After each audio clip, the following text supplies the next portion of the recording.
Essa é a correção do 8º ano, PET 6, semana 3, português. Nessa correção de atividades do PET 6 português, você encontrará nas páginas 10 a 13 do PET. Atividade 1. Leia explicação sobre figuras de linguagem. Então, figuras de linguagem são recursos expressivos empregados para gerar efeito nos discursos, ampliando a ideia que se pretende passar. Então, a metáfora, ela é uma comparação feita sem utilizar os termos como, tanto. Então, por exemplo, a vida é uma nuvem que voa. Então, a gente poderia até mesmo inserir: a vida é como uma nuvem de voo, que voa. Então, por causa disso, é uma metáfora. A comparação é colocar esse termo aí, o como, dentro da frase. Então, seus olhos são como jabuticabas. Então, é comparação. A personificação é quando você dá uma característica humana a algo que não é humano, como objetos, sentimentos, né? Por exemplo, eu podia ver o cansaço. Como que você vai ver o cansaço, né? Então, a personificação. Metonímia é quando você substitui um termo por outro. Por exemplo, comeu o prato todo, né? A pessoa não comeu o prato, ela comeu a comida. Hipérbole é quando você usa intencionalmente expressões muito exageradas para passar uma ideia. Por exemplo, que demora, estou esperando há séculos. Né? A pessoa não está esperando há séculos, ela está esperando há muito tempo. Eufemismo é quando você quer diminuir, atenuar uma ideia que parece agressiva ou desagradável. Né? Então, é muito utilizado para poder falar sobre notícias de morte, etc. Né? Exemplo, ele estava muito doente e acabou batendo as botas. O batendo as botas, na verdade, é faleceu. Ironia ocorre quando você expressa uma ideia por meio da construção do oposto do que realmente queria dizer.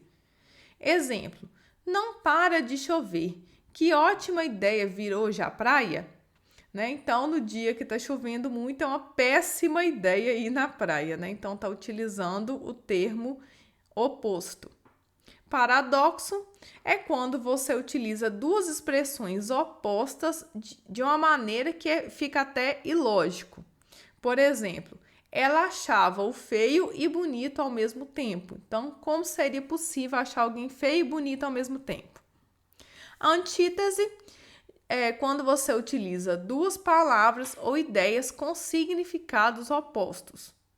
Quem ama o feio e bonito lhe parece. Então, como que você vai achar o feio e bonito, né? Então, vamos lá. Nos textos abaixo, as figuras de linguagem são fundamentais para a sua construção e para os sentidos que pretende criar. Leia os textos abaixo e diga qual ou quais figuras de linguagem aparecem em cada um. No texto 1, um beijo. Um beijo fala mais que 1000 palavras. Um toque é bem mais que poesia. No seu olhar enxergo a sua alma, sua fala é uma linda melodia. Então, tem várias figuras de linguagem. Então, primeiramente, a metáfora. Então, nessa última frase aqui, sua fala é uma linda melodia. Nós poderíamos ter acrescentado como aqui. Sua fala é como uma linda melodia. Então, é uma metáfora. Hipérbole é aquele exagero dos termos e expressões. Um beijo fala mais que 1000 palavras. Então, é um grande exagero, né? E personificação é o uso de características humanas em algo que não é humano, né? Um beijo fala mais. Então, como que o beijo vai falar? Número 2, texto 2. Quem foi o inteligente que usou o meu notebook e apagou tudo que estava gravado? Então, a figura de linguagem é a ironia, porque, na verdade, se a pessoa apagou tudo que está gravado, ela não é inteligente, né? Texto 3. Tá se olhando no espelho, Lelé? Aí ele fala, eu não. Ele é que tá me olhando. Então, a figura de linguagem é a personificação, porque não tem como o espelho estar olhando o personagem. Então, tá atribuindo aí ao espelho uma função que seria do próprio personagem, né? Seria dos seres humanos, personificado. 2. Se você precisasse manter os sentidos gerados pelas figuras de linguagem nos textos 1 e 2, mas precisasse mudar as palavras, como faria? Reescreva os trechos nos quais a figura de linguagem aparece, mas utilize outras palavras. Então, no texto 1, eu coloquei: um beijo pronuncia meus sentimentos, um toque vale muito mais que um poema, no seu olhar vejo seu amor, sua fala é um bonito canto.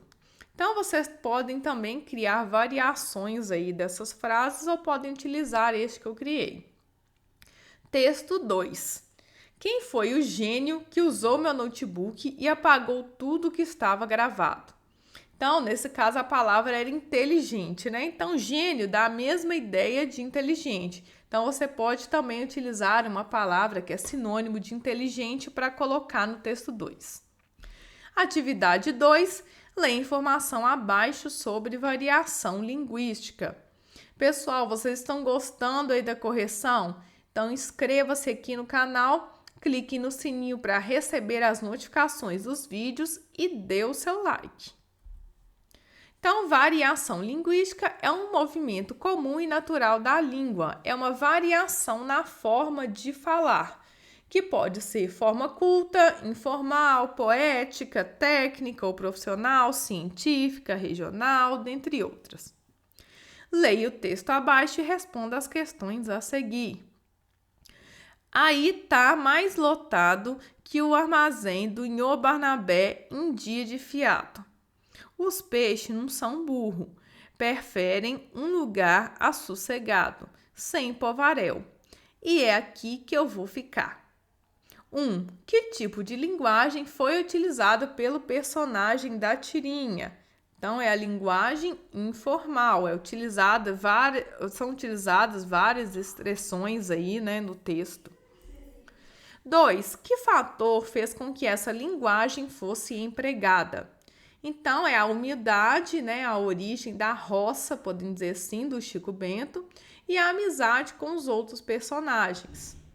3. Destaque os tipos de alterações notadas em relação ao que é considerado padrão, como mudança na forma de pronunciar, acréscimo, supressão de letras, etc. Então, nós temos a mudança na forma de pronunciar as palavras em que, preferem, de e num, bem como mudança na estrutura das palavras com acréscimo e supressão de letras nas palavras peixe, ficar, né? Então, a palavra peixe tá faltando i, né? Peixe, e ficar é ficar, né? Então, no caso aqui, mudança das pronúncias, nós temos o que, né? Que aqui no caso seria com a letra E, o de, né? Que é a mesma coisa, também seria com E. Preferem, que aí no caso é o prefere, então a mudança também aqui nas letras. Então, vamos continuar.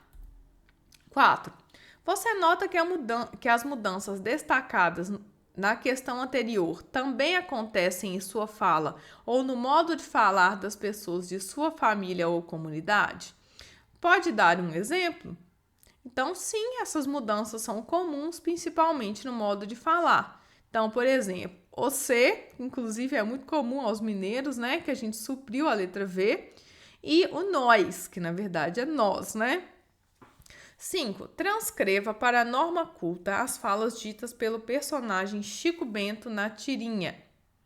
Então, ficaria assim: aí está mais lotado que o armazém do Senhor Barnabé em dia de fiado. Os peixes não são burros, preferem um lugar sossegado sem povaréu. E é aqui que eu vou ficar. Ok, pessoal? Vocês precisam copiar, porque está pedindo para transcrever. Então, nessa última questão aqui, vocês têm que copiar esse trecho, ok? Obrigado por terem ficado até o final da correção. Inscreva-se no canal, dê o like nesse vídeo e até a próxima. Tchau, tchau!